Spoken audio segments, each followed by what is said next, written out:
સ્વામિનારાયણ હરે વચનામૃત ગઢડા પ્રથમ પ્રકરણનું 78મું દેશકાળાદિકના પ્રધાનપણાનું.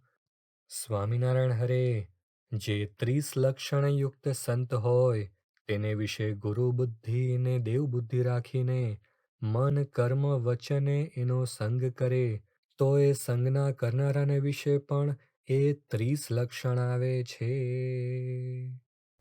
સ્વામિનારાયણ હરે, સ્વામીએ વાત કરી જેના અક્ષર ગુરુ હોય તે અક્ષરધામમાં લઈ જાય ને પુરુષોત્તમને મેળવે. સ્વામિનારાયણ હરે, સ્વામીએ વાત કરી ગુરુ બિન જ્ઞાન નહીં, ગુરુ બિન ધ્યાન નહીં, ગુરુ બિન આત્મવિચાર ન લહત હૈ. તેમ સદગુરુ વિના કાંઈ નથી થાતું. બ્રહ્માક્ષરે ગુરૌ પ્રીતિર્દૃઢૈવાસ્તિ સાધનમ બ્રહ્મસ્થિતે પરિપ્રાપ્તે સાક્ષાત્કારસ્ય ચ પ્રભો. અક્ષર બ્રહ્મ સ્વરૂપ ગુરુને વિશે દ્રઢ પ્રીતિ એ જ બ્રહ્મની સ્થિતિ તથા ભગવાનના સાક્ષાત્કારને પામવાનું સાધન છે.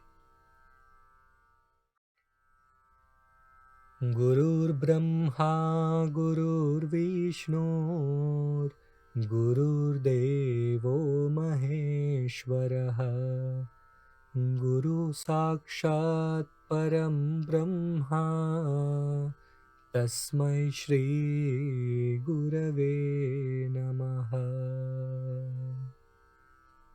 ગુરુ એ જ બ્રહ્મા, ગુરુ એ જ વિષ્ણુ, ગુરુ એ જ મહાદેવ છે. સાક્ષાત પરબ્રહ્મના સ્વરૂપ એવા ગુરુને હું નમન કરું છું. સ્વામિનારાયણ હરે વચનામૃત ગઢડા અંત્ય પ્રકરણનું 7મું વજ્રની ખીલીનું. સ્વામિનારાયણ હરે, તે ભગવાનનો જેને પ્રત્યક્ષ પ્રમાણ દ્રઢ આશરો હોય તેને મનમાં એવી બીક ન રાખવી જે હું રખે મરીને ભૂત પ્રેત થઉં કે રખે ઇન્દ્રલોકને જ પામું કે રખે બ્રહ્મલોકને જ પામું એવી આશંકા મનમાં રાખવી નહીં. કેમ જે એવો ભગવાનનો ભક્ત હોય તે તો ભગવાનના ધામને જ પામે પણ વચમાં ક્યાંય તેને ભગવાન રહેવા દે નહીં. સ્વામિનારાયણ હરે, સ્વામીએ વાત કરી ભગવાન તો પોતાના ભક્તની રક્ષા કરવામાં જ બેઠા છે. કેની પેઠે? તો જેમ પાપણ આંખની રક્ષા કરે છે ને હાથ કંઠની રક્ષા કરે છે ને માવતર છોકરાની રક્ષા કરે છે ને રાજા પ્રજાની રક્ષામાં છે તેમજ ભગવાન આપણી રક્ષામાં છે. સ્વામિનારાયણ હરે, સ્વામીએ વાત કરી તપ કરીને બળી જાય તો પણ જો ભગવાનનો આશરો ના હોય તો ભગવાન તેડવા ન આવે ને હિંડોળા ખાટમાં સૂઈ રહે ને દૂધ સાકર ને ચોખા જમે ને સેવાના કરનારા ને રડનારા બીજા હોય તો પણ તેને અંત સમયે વિમાનમાં બેસાડીને ભગવાન તેડી જાય. જો ભગવાનનો દ્રઢ આશરો હોય તો માટે મોક્ષનું કારણ આશરો છે. આશ્રયેત સહજાનંદમ હરિમ બ્રહ્માક્ષરમ તથા ગુણાતીતમ ગુરુમ પ્રીત્યા મુમુક્ષુ સ્વાત્મમુક્તયે.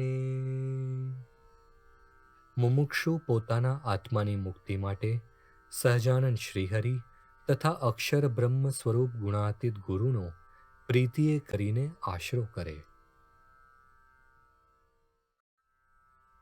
સર્વધર્માન પરિત્યજ્ય મામેકં શરણં વ્રજ અહં ત્વાં સર્વ પાપેભ્યો મોક્ષયિષ્યામિ મા શુચઃ. તારા મનના માનેલા બધા ધર્મોને છોડીને તું મારે એકને શરણે આવ. હું તને સર્વ પાપમાંથી મુક્ત કરીશ અને તને મોક્ષ આપીશ. તું શોક ના કર. સ્વામિનારાયણ હરે વચનામૃત સારંગપુર પ્રકરણનો પહેલો મન જીત્યાનું. સ્વામિનારાયણ હરે સર્વના સ્વામી જે શ્રી પુરુષોત્તમ ભગવાન તે મને પ્રત્યક્ષ મળ્યા છે અને તે મારા આત્માને વિશે પણ અખંડ વિરાજમાન છે. સ્વામિનારાયણ હરે વચનામૃત લોયા પ્રકરણનું છઠ્ઠું સંગ શુદ્ધિનું. સ્વામિનારાયણ હરે જો દેહાભિમાન રૂપ દોષ છે તો તેમાં સર્વે દોષ રહ્યા છે ને તેનો ત્યાગ કરે તો સર્વે દોષનો ત્યાગ થઈ જાય છે. અને હું તો દેહથી નોખો જે આત્મા તે છું એવો જે આત્મનિષ્ઠારૂપ એક ગુણ તે આવે તો સર્વે ગુણ માત્ર આવે છે. સ્વામિનારાયણ હરે સ્વામીએ વાત કરી જે આપણે પોતાના સ્વરૂપને અક્ષર માનવું તે ન મનાય તો પણ સ્થૂળ દેહને પોતાનું માનવું નહીં ને મહારાજનો મત તો ત્રણેય દેહને ન માનવા ને અક્ષર માનવું એ તો જેમ બ્રાહ્મણને ઘેર જન્મ થયો તે બ્રાહ્મણ તેમ આપણને ભગવાન મળ્યા તે અક્ષર માનવું. દેહત્રયત્યવસ્થાતો જ્ઞાત્વા ભેદમ ગુણત્રયાત સ્વાત્મનો બ્રહ્મણૈકત્વમ પ્રતિદિનમ વિભાવયેત. પોતાના આત્માને ત્રણ દેહ, ત્રણ અવસ્થા તથા ત્રણ ગુણથી જુદો સમજી તેની અક્ષર બ્રહ્મ સાથે એકતાની વિભાવના પ્રતિદિન કરવી. સ્વામિનારાયણ હરે વચનામૃત સારંગપુર પ્રકરણનો પહેલો મન જીત્યાનું. સ્વામિનારાયણ હરે સર્વના સ્વામી જે શ્રી પુરુષોત્તમ ભગવાન તે મને પ્રત્યક્ષ મળ્યા છે અને તે મારા આત્માને વિશે પણ અખંડ વિરાજમાન છે. સ્વામિનારાયણ હરે વચનામૃત ગઢડા મધ્ય પ્રકરણનું 24મું સાંખ્ય અને યોગ નિષ્ઠાનું ચોકા પાટલાનું.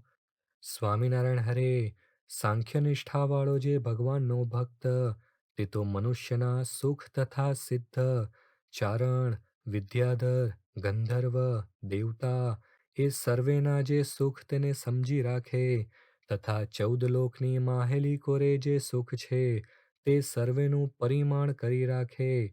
જે આ સુખ તે આટલું જ છે અને એ સુખની કેડીએ જે દુઃખ રહ્યું છે તેનું પણ પરિમાણ કરી રાખે.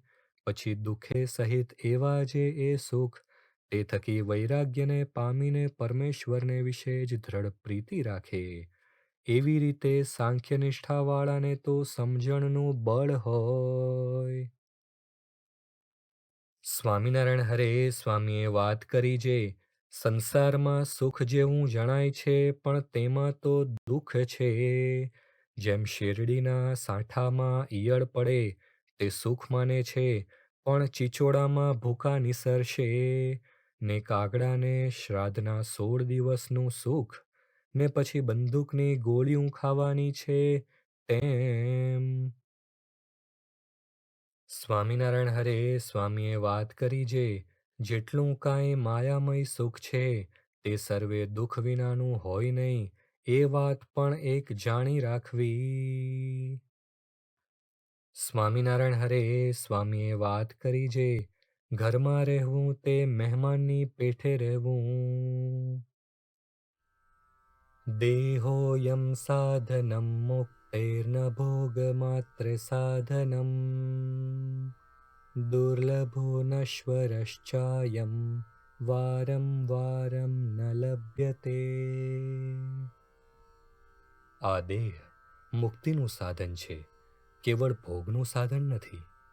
દુર્લભ અને નાશવંત એવો આ દેહ વારંવાર મળતો નથી. સ્વામિનારાયણ હરે વચનામૃત લોયા પ્રકરણનું 17મું સ્તુતિ નિંદાનું. સ્વામિનારાયણ હરે જેને ભગવાનનું ને સંતનું મહાત્મ્ય સમજાણું છે તેનો પાયો સત્સંગમાં અચળ છે અને જેને મહાત્મ્ય નથી સમજાણું તેનો વિશ્વાસ નહીં. સ્વામિનારાયણ હરે વચનામૃત સારંગપુર પ્રકરણનું 5મું અન્વય વ્યતિરેકનું. સ્વામિનારાયણ હરે, જો એક મહાત્મ્ય અતિશય દ્રઢ હોય તો શ્રદ્ધા તથા વિશ્વાસ તથા પ્રીતિ એ 3 દુબળા હોય તો પણ મહાબળવાન થાય છે, અને મહાત્મ્ય વિનાની ભક્તિ જો જાજી જણાતી હોય તો પણ અંતે નાશ થઈ જાય છે. જેમ 10-12 વર્ષની કન્યા હોય ને તેને ક્ષયરોગ થાય, પછી તે કન્યા યુવાન થયા મોર જ મરી જાય પણ યુવાન થાય નહીં, તેમ જેને મહાત્મ્ય વિનાની ભક્તિ હોય તે પણ પરિપક્વ થતી થતી નાશ થઈ જાય છે. મહિમા વિના સત્સંગ સમજાય નહીં. મહિમા હોય તે સત્સંગમાં દિવસે દિવસે વધે છે. મહિમા વિનાના સાધન વૃથા છે. મહિમા વિનાના સાધન મેરુ સમાન હોય તો પણ મહિમાએ યુક્ત અણુ જેટલા સાધન બરાબર થાય નહીં. પછી પ્રભુજી બોલિયા, તમે સાંભળો હરિજન સહુ, અતિ રહસ્ય એકાંત્યની એક વાલ્યપની વાત કહું. આ સભામાં આપણ સહુના તેજમય તન છે, છટા છૂટે છે તેજની જાણું પ્રકટિયા કોટી ઇન્દુ છે. વળી કહું એક વાર્તા, સર્વે કીધું આપણું થાય છે, સુખ દુઃખ વળી જય પરાજય યત્ કિંચિત જે કહેવાય છે.